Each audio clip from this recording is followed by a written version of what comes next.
net it out this year. So my name is Mike Ackerbauer. I'm a graduate of the Buffalo State program some 20 years ago, and I'm a 25-year veteran at IBM. My current role is business transformation leader in client engineering, which is how to connect with the business leaders to sell the right cloud technology to their technology leaders to achieve their business goals. If I get up and walk away, I'll keep talking. I may just have to shut my door.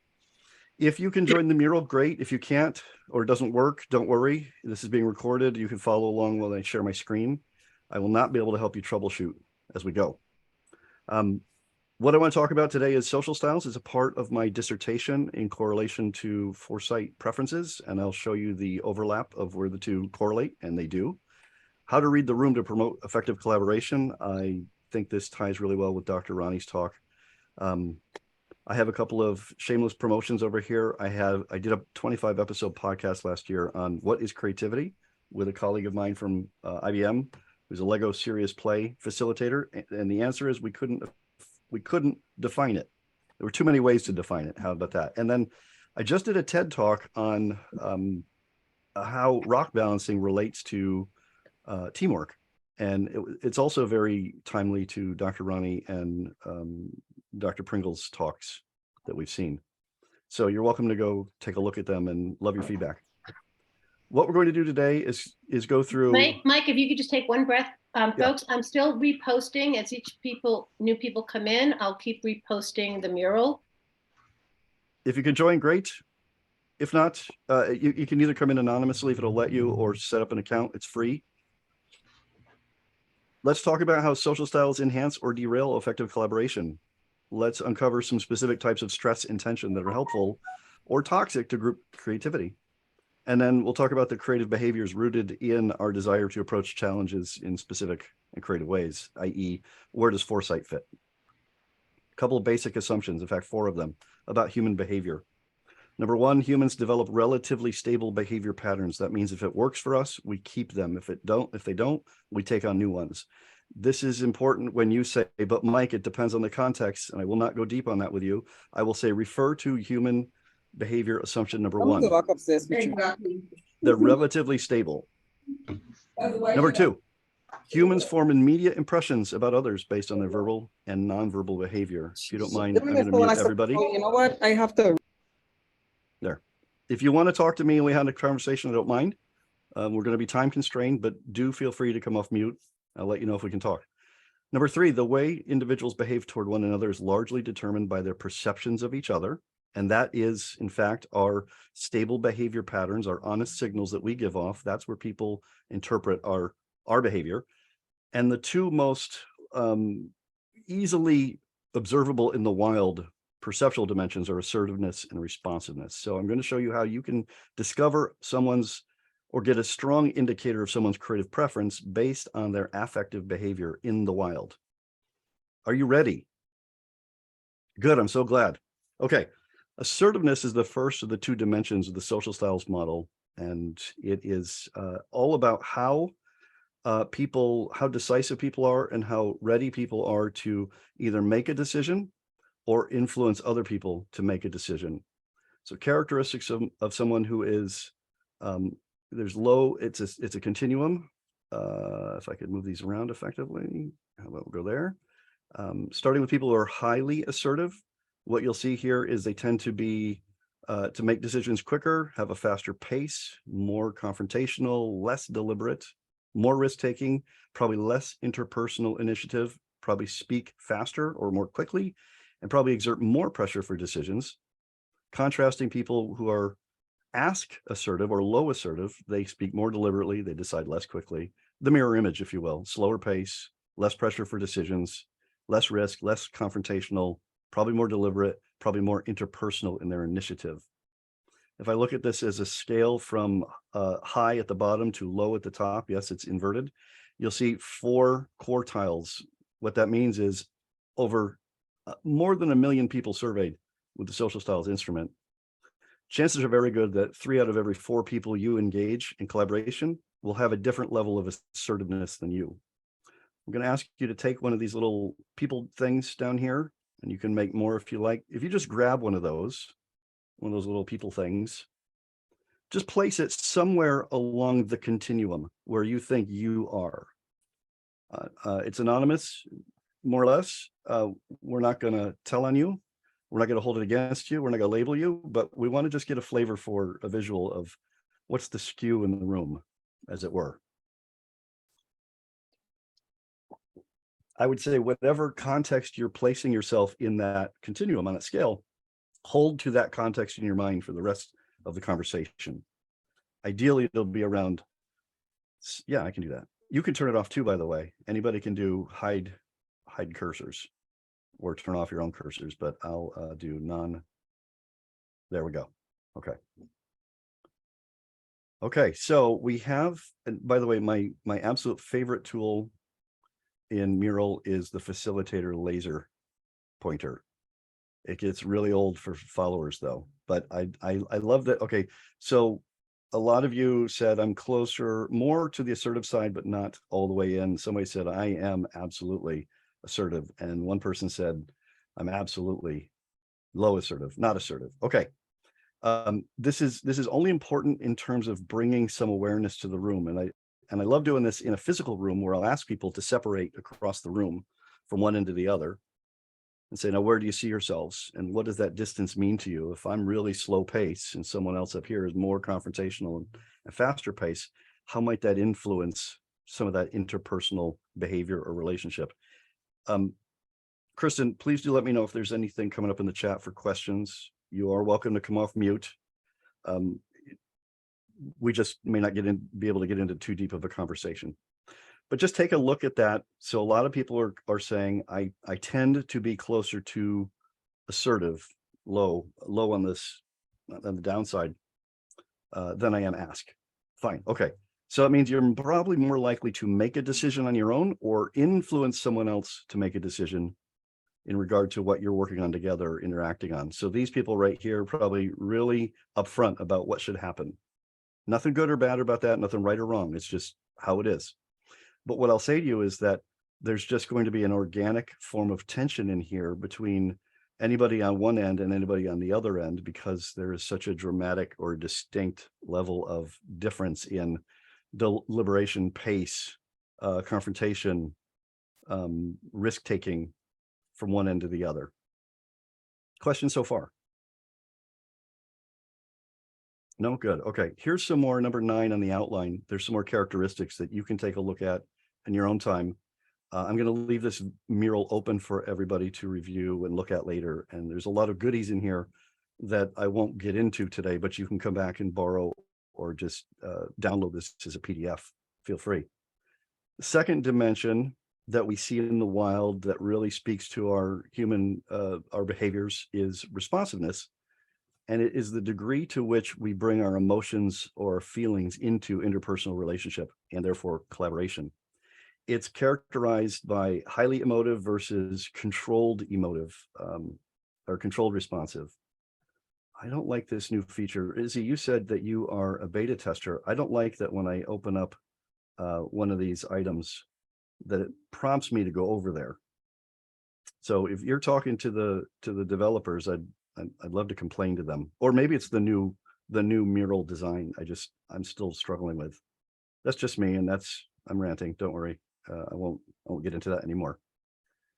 So if I were to characterize highly responsive versus controlled responsive, it looks like this. Highly responsive or remote responsive people tend to be to have more gestures, more interested in relationships, more accepting of others, more interested in small talk, less structure probably in their approach to collaboration, more focus on feelings, more accepting, I said that already, and less reserved emotionally. That means, I'll give you a contrast in a second. As opposed to people who are control responsive or low responsive, more structured, more task directed, less interested in small talk, more emotionally reserved, less gesture, more focus on facts, more interested in outcomes, and more emotionally contained. Here's an example. When I went and got my doctorate, and thank you IBM for contributing to that. First, I went to my manager, and we had to go to my director to get executive approval for them to help finance it. And after I completed it, my manager said, Mike, I'm so excited. You did such a great job. This was so much fun to watch you do it. And I'm thrilled for you. And my director said, Mike, I can't be any more excited than I am right now. I am just over the moon for you on the success of your dissertation. I don't really agree with much of it, but I'm just really thrilled and proud of you that you got it done. So color me enthusiastic. Any difference there? You know this in the wild, you can tell, you know, directiveness or assertiveness and responsiveness. You can actually feel the vibe in a room, even on a call without anybody saying a word. That's those levels of assertiveness and responsiveness kicking in. Here's one. Low assertive. I may physically distance myself from the conversation, even on camera. Highly assertive. I'm going to lean in like physically, and I might get really awkward in my eye contact. Can you tell? You ever worked with anybody like this? It's really awkward. Don't you think? No, don't you think so? Just a little creepy, Mike. Thank you. Thank you very much. I'm here all day. Okay. Some resources on this that you can go a little bit deeper with. Oh, sorry. Come back here. Could I ask you again to place yourself somewhere on this scale? I'm in the wrong place, aren't I? What do I need to do to You already did it. interact? You're ahead of me. Go ahead. I have not used this before, sorry, but in order for me to participate, what I need to collect so I can put these dots, or maybe I'll just follow along. Okay. Okay. Yes. If you're in the mural, you can just click on my name. In fact, I'll invite people to follow me. You don't have to, but then now you know where I am. I'm at number 14. But now I'm going to go to, here's a bonus resource that you can look at later with more characteristics about responsiveness. Now, when I take these two scales and I put them together, we get this grid. And, you know, you can solve world peace with any Johari window, right? Or with the right one. So let's go for it. Here we are. If I put these two scales together, I get 4 distinct social styles. Number 1 at the top left is the amiable. They are low assertive and low emotive, or less assertive and more responsive. An amiable tends to be more supportive, dependable, open, and taken to a strength extended to overextended. They can become pliable, which is not necessarily a good thing. An expressive is someone who is more assertive and more responsive. They tend to be forceful, animated, adventurous, and taken to an overextension of that strength. They can become impulsive. These are not the sum total of all the characteristics of the styles. They just give you a rough flavor for each. The analytical is less assertive and less responsive or control responsive. That means they're serious, exacting, logical, and can become indecisive, their strength taken too far. And the driving style tends to be independent, formal, practical, and can lean toward dominating because they are control responsive, that is task oriented, and tell assertive. I know what I want us to do, and I want to get to it. Let me ask you to do the same exercise. If you either borrow from where you put yourself on the 2 scales before, or you can just pick a quadrant here, any quadrant that sounds like you. Some of those descriptors resonate with you. Again, not going to hold you to it. Not going to tell on you. No labels. Just want to see where you feel you fit.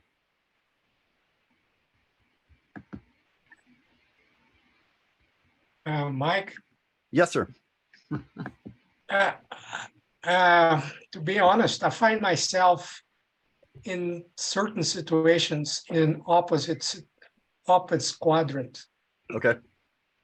So You know, whatever, either one stream or the other. I understand that. That there's an aspect of adaptation there, or actually the word we're going to come away with at the end of this talk is versatility. And once again, you're reading ahead. Thank you. So what you want to remember here is the same context you said for assertiveness and responsiveness. Try and hold to that same context with the understanding that in collaboration across different stakeholders and organizational teams, it surely will vary. However, there's a core set of stable habit patterns. I call them tension barriers that you adopt and you use. And you know this because you'll see it play out over time.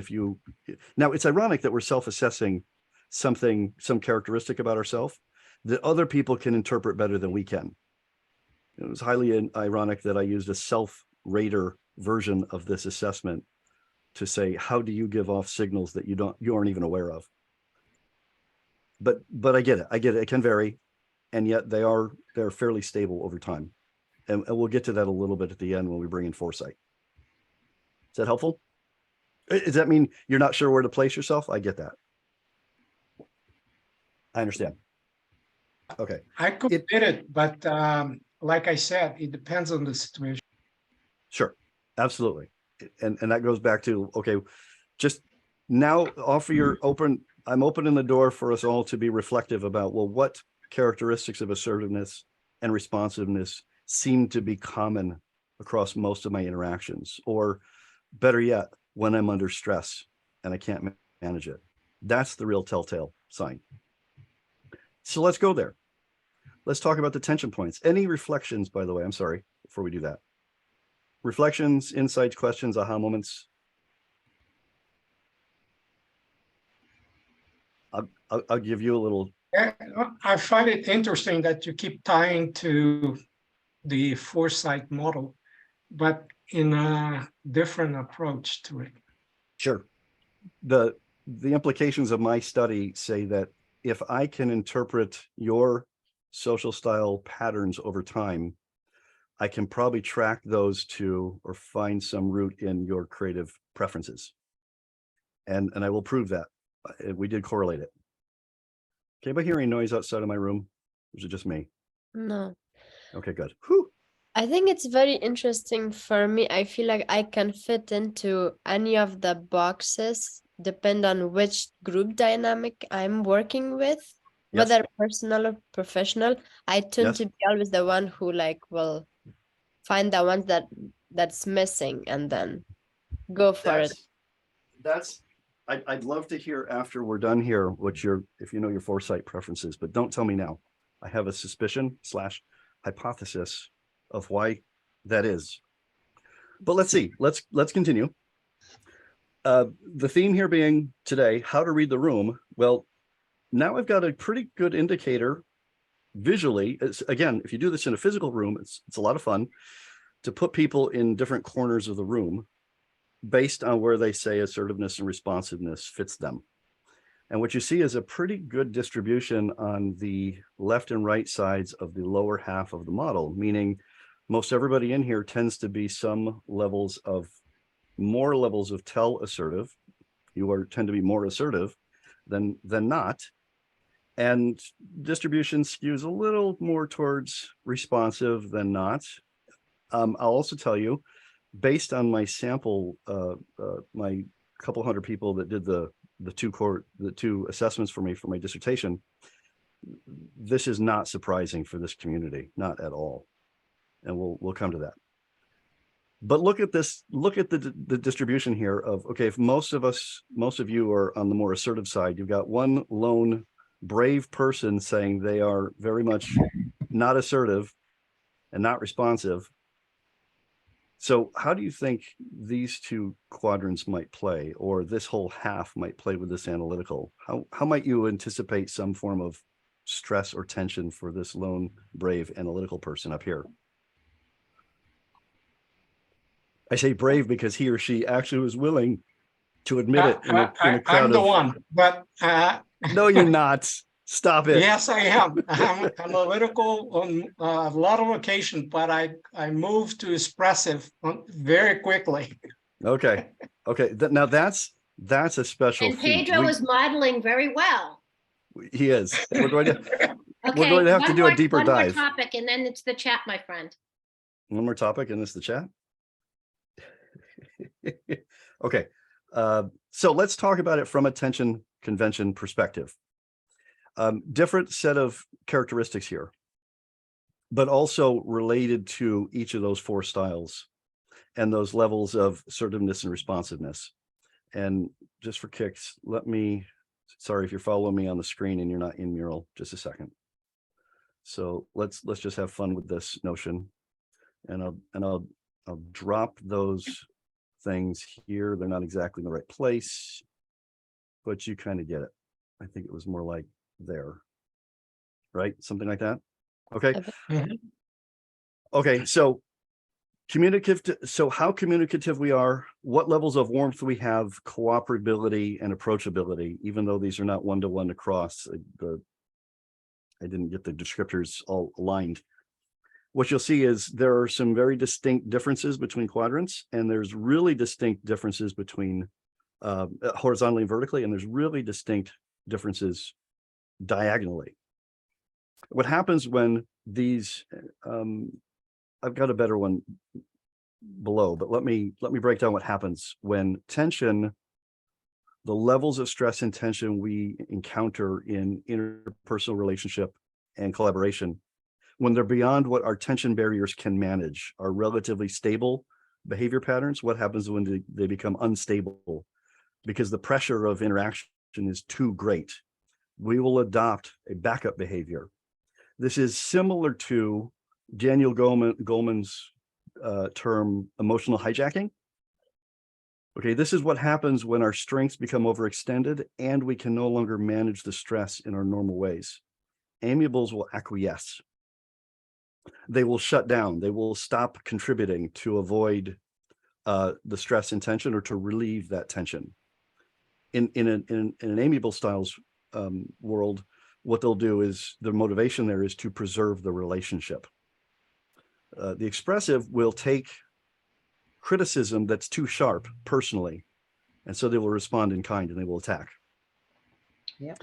You don't like my spontaneity, you don't like my big crazy idea, and you've come at it in a really critical way that I interpret as a personal attack. Well, then it's you and your mother too, right back at you. Okay, a backup for the driving style is they will not wait for people to keep up, and they will go autocratic and just get things done. They'll just take care of it, and you may never know. And the analytical will avoid making a decision to keep from making the wrong decision. So the 4 A's, I'm either going to be, if I fall heavily in one of these, I'm going to attack or go autocratic based on the level of stress and tension I can't manage. Up here, somebody may sort of be here, a couple somebodies, but they weren't very decisive about it, so they might be expressive too. They'll just kind of check out of the conversation, and the avoidance sounds similar, but it'll just be, I can't make that decision. I don't have enough time. I don't have enough facts. I'm not ready. Something of that nature. Making sense? Okay. I think we're doing well on time, Kristen. That we can dig into some of this a little bit more going forward. Let me take it one step further to show you another view of the tension points. More characteristics. Amiables and expressives, they have different pace, but they have a common approach. Amiables and analyticals have the same pace, but a different approach. Analyticals and driving have a different pace, but they have the same approach. Amiables and driving, expressives and analyticals have no commonality whatsoever in these characteristics. So if I go back to up here, I don't know, can I make them fit here? I don't know. We've got enough time. I've gone fast enough. Thank you. That we can park here for a minute or two and talk about what this might mean to you. Questions, thoughts, aha moments? So question, Mike, if someone's presenting and they're high expressive and lots of energy and fast, how do people who respond who don't have that preference? You get overwhelmed. If you're highly analytical, or rather, and I don't want the one takeaway I really wouldn't want for you is to go, well, I'm an amiable and you're driving, and therefore we're going to clash. I'm more or less assertive and responsive than you are. There's no judgment there. There's an observation. There's absolutely nothing pejorative about saying that person has more tendency to making a decision than I do, and it's starting to weigh on me heavily I'm not ready to make a decision. So But go ahead. So as presenters, Yeah. if we are expressive or drivers, if that's a big part of our community, but often out in the real world, we're running into people who don't have those same preferences. How do Right. we need to adapt? Oh, we're coming to that. Oh, We're still okay. coming to that. Thank you. Mike, I wanted, oh, sorry. I wanted to say that I think what you said about how we are and naturally and how we are under stress is very telling. Yes. And my guess is that we can cross these, we can relate to each other more easily when we're not under stress, and we're under stress, we're back in our corners. Yes. And we're highly reactive and That's right. and holding our position kind of thing. And you're right, Suzanne. Thank you. And what did we learn from Dr. Ronnie and Dr. Pringle about how our emotions Mhm. and how we're going to bring our authentic selves to bear if we're feeling like I got to go in my corner. I got to revert. I got to retreat. Mhm. Or I'm sorry, or in the highly assertive people's world, it's not retreating, it's not flight, it's fight. But yeah, Yeah. point taken. Mike, can I jump Yes. in for a sec? Thanks. Yes. And then I'm Marisha? curious. Oh, it is Hello, Marisha. hello. Good. Yes, it is. Hi. I'm just curious because as somebody being the very expressive, very outgoing, and I've had to manage my energy over the years, live and in person, Yeah. I find how that presents remotely is different. And my capability to manage, like my awareness to it and how it lands is different. Mhm. Have you made a distinction between remote and live, or have you been able to look at that at all? And what has that uncovered for you? It's always harder remote and virtual on a camera because it's still two-dimensional, but you can still get tells. You can still get facial expressions. You can tell when somebody sighs. I struggle. Actually, I'm becoming more and more self-aware and less patient when I do it. Like I'm afraid that came out in my eyes, like my tone of voice came out in my gaze, you know. That's about as much depth as I can cover now. Yep. But Fair. it's Thank you. it's still discernible, is what I found. Maybe just not to the same extent. What I want to draw out here also is here's what happens if and everybody, I saw a few people say that your backup behavior, at least, or the quadrant characteristics resonate with you. Well, watch this. And this may be going to some of the, but I'm all over the place anyway, or I can blend my styles. Let's say I'm a driving style. I'm very assertive and I'm very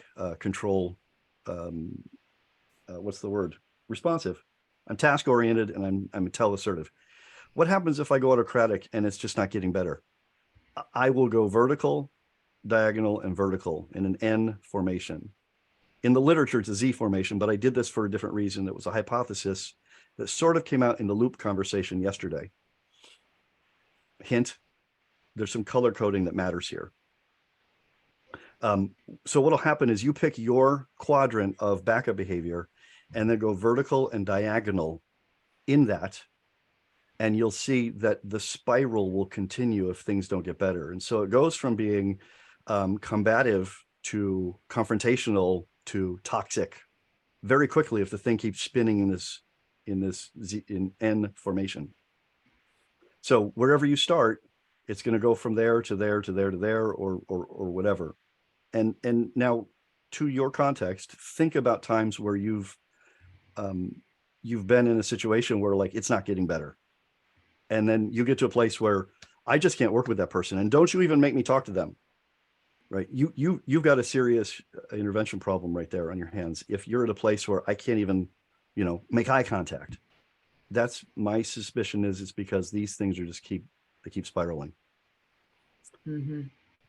So let's live in that tension for a little while. Oh, we're already at the versatility point. And then I'm going to show you some tools because I want to answer some questions and I want to give a couple bonus things.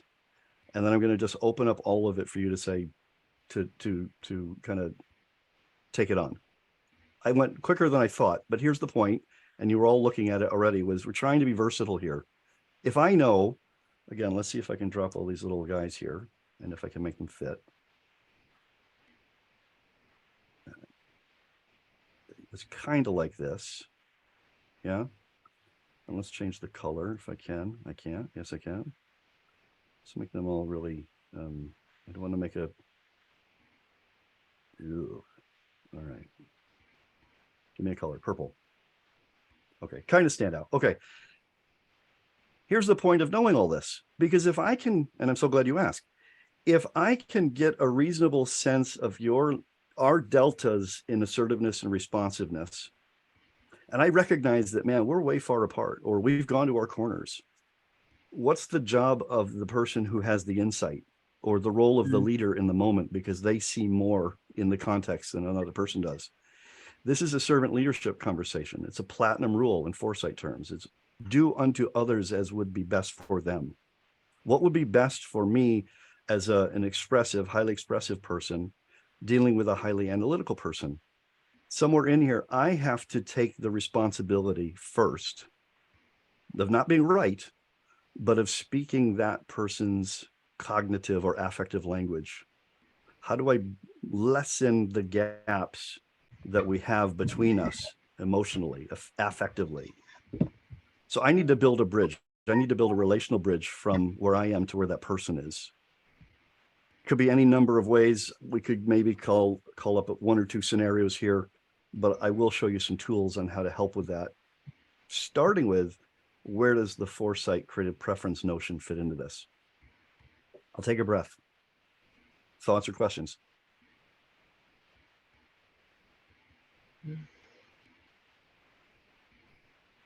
Mike, will you leave this mural up so people can poke around after? Yeah, and I'll make it a PDF also that we can post, so we can Excellent. go back and look at it. There's way more in here than I can share. I have just a quick thought that, you know, kind of covers just the tension grid. As we talk more about these different styles, I find myself being more and more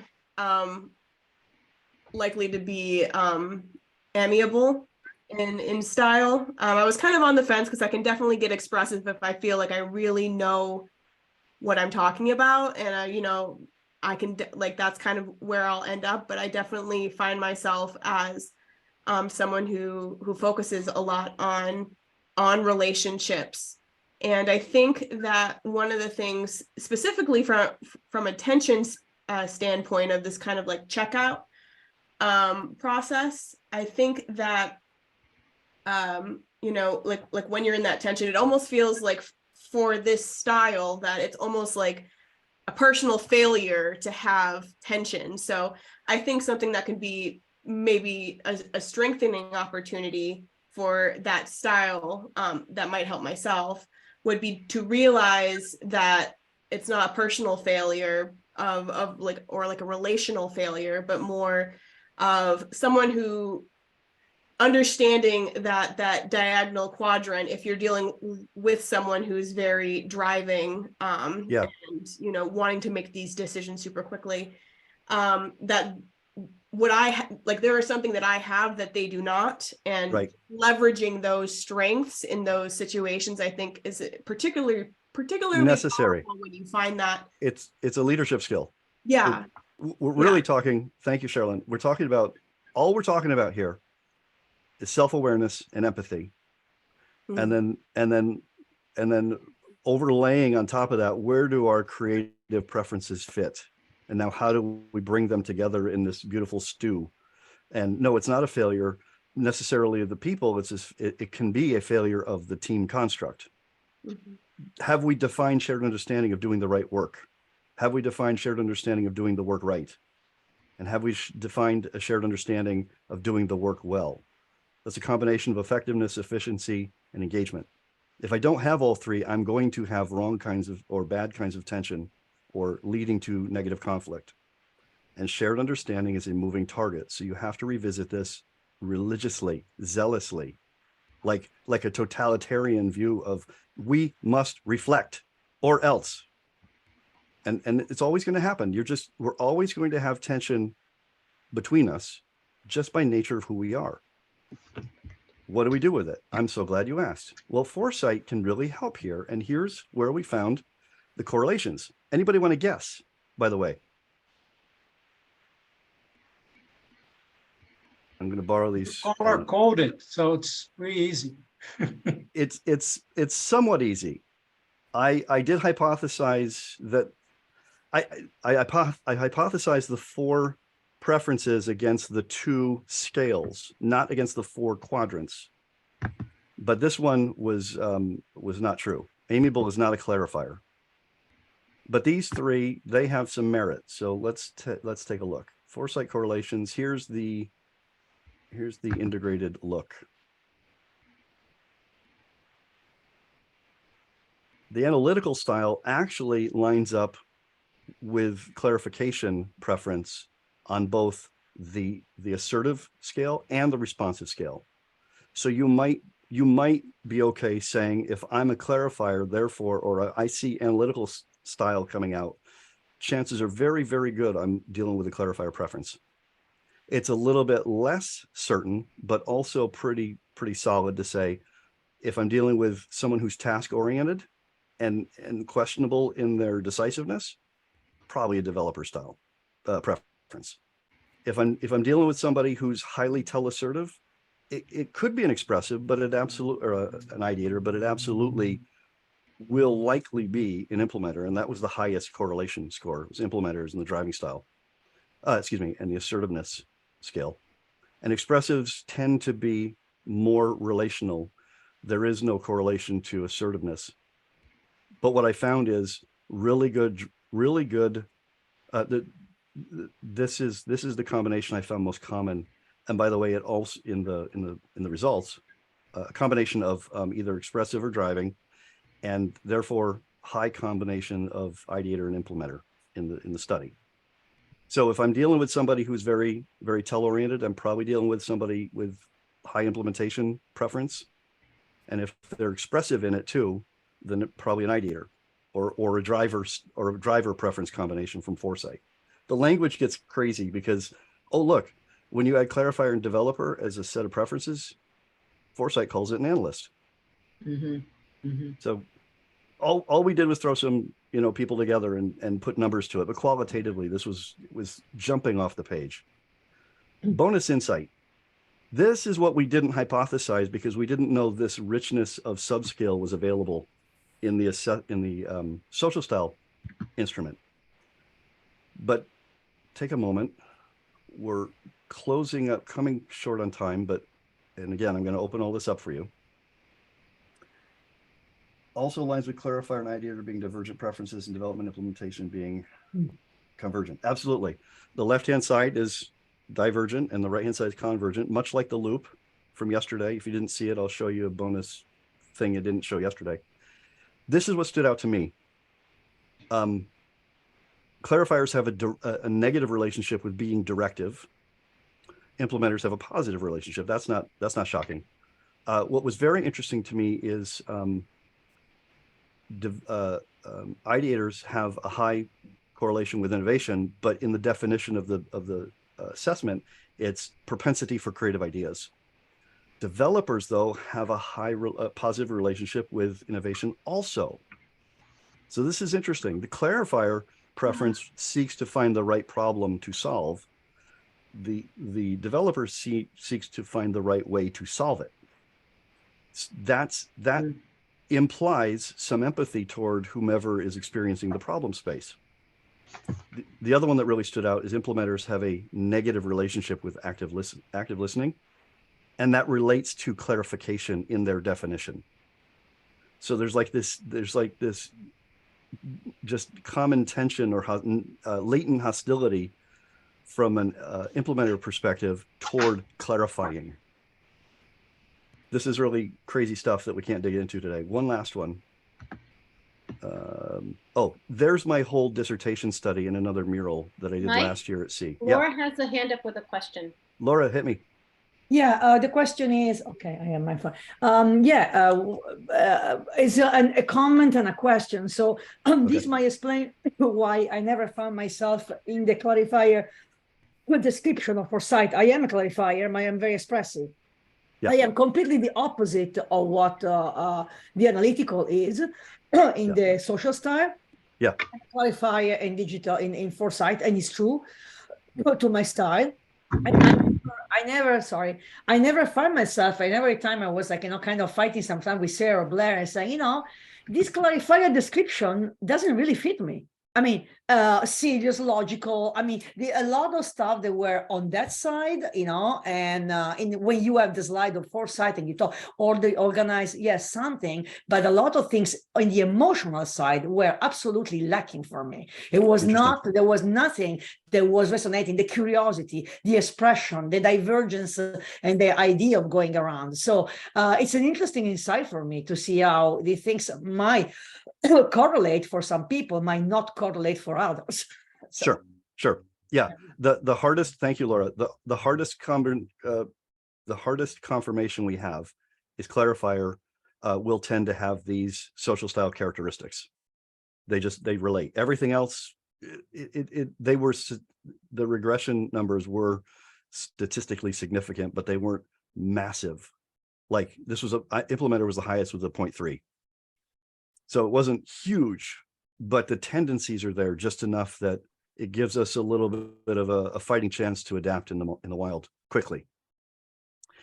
This was part of the thinking styles talk yesterday. The idea being that, and if you didn't see that, I can go offline and talk more about it. The idea here is, I have 5 questions that I can hit. I can go to any part of the preference styles or preferences or thinking styles and go, I've got a fighting chance with with just 5 coaching questions to get a sense of where we are right away. Somebody asked about integrators. Integrators were not correlated with amiable, and that's what I was thinking when I hypothesized with the colors. Amiable, by acquiescing, the language is significant. They will tend to lose their own voice. Where have we heard that descriptor? This is probably an integrator preference, or all of them are flat.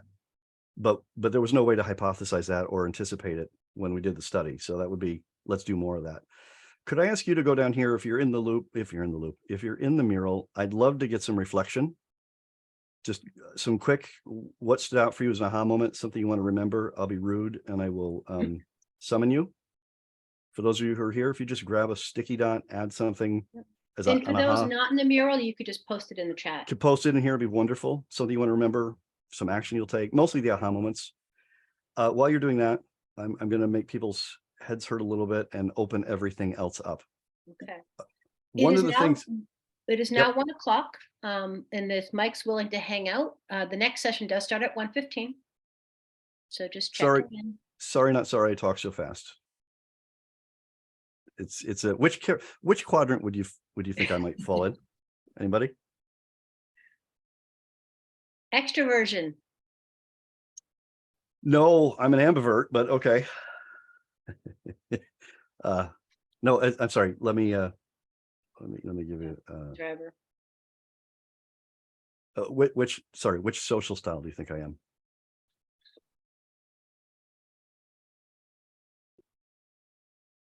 It's hard to do on the strength of one conversation. Expressive, but I think it's contextual with you too. I think you change depending on who you're with in the situation. I do, but it goes to my core of my multiple times taking foresight, that my ideator comes out typically when I present. Yeah. When I prepare, I'm very much a developer. Yeah. I'm not an implementer preference. Okay, let me throw some stuff, open up some stuff here. I'm happy to stay and talk. Thanks for joining. This was a lot of fun. This has been recorded. Mike did say that he will keep the mural open. If anyone doesn't have the link, I will throw it in again for anyone who came in later. What's a good contact for you, Mike? These 2 email addresses are a good start. You can also find him on LinkedIn.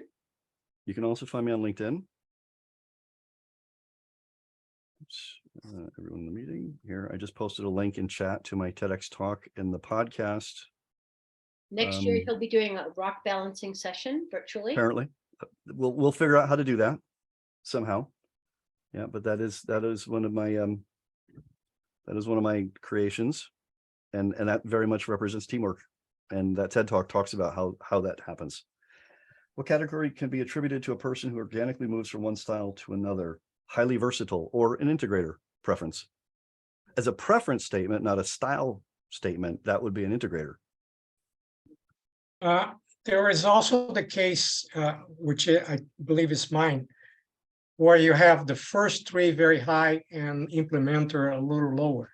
That's me. So you have some versatility. That's why I said that I can keep move in different directions. Sure. So I didn't get to that, Pedro. Thanks for revisiting it. What is that thing? By the way, Persona. this is a gorgeous mural. Thank you. Thank you. Thank you. And the other one is my dissertation. That link I'll post also. Share, link, copy. Dissertation link. And that's where you get all the results and everything. And I just break down. Can you put it in the chat as well? It is Just in did. the chat. Yep, just did. Oh, I'm sorry. It is also over in the bonus stuff in the mural. It's right here. So if you go over I was to, talking about the link. Yeah. It is, that it is- is in the chat. that is the link. It's in the chat, but Okay. it's also here in the mural. So you can get it either way. Okay, okay. To I'll your- get it there. To Pedro's point, versatility is probably why many people will say, well, I have to be very, I can move with how the team goes. I can fit where needed. It's either an integrator type of preference that's innate, or it's a learned, developed skill that says, I will be versatile to the people in the group or on the team. And that's why I say this is all about self-awareness and empathy. I need to be mindful and cognizant of how I bring tension and stress to the room. And I need to also empathize with people who aren't getting their needs met. And that's why tension comes up. Dr. Kai. Hi, hi. Thank you, Mike, for the great talk. So I just have a quick question. So I think this matrix is fascinating. I wonder, do you have any data about the distribution of people? Like which group or which quadrant is the most popular, or which is the least? I don't recall. Is What I that also knew, contextual? Is that like regional, country, culture, there are a lot of other factors, isn't there? it was nominal in all those demographics, if memory serves. However, the distribution of preference was highly skewed toward ideators and implementers, which means a lot of expressives and driving styles. I'm sorry. Is that? I mean, what's the population? Is that our folks? That was or sorry. That was just the 200 some people that did my survey. If you say worldwide, it's about equally distributed by style. 1 to 4 chance you're going to find somebody like you with the same assertiveness and or the same responsiveness levels, and that's from the other social styles model that I didn't use. One is from the one I used was from Tracom. No, it was theirs. Tracom said they've no, and then I Okay, forget the name of the learning group. I'm sorry, Suzanne and Laura. Mike, Laura was first, then Suzanne. Okay, Laura. Okay, I sorry. have just a quick question. I might have missed at the beginning. What is the source of the social style? Who developed it? Tracom. The one I used was Tracom. What is that? Tracom Corporation. Tracom Corporation, okay, and Yeah. it's like an assessment. Is accessible? You need certification. Yes. No, you need certification to facilitate it. You like with Foresight, but you can just go buy it. Okay, I think. Tracom. Thank you. Yeah, you're welcome. The other one is Wilson Learning in Minnesota. They've Yeah. been That's doing it cool. since the 60s.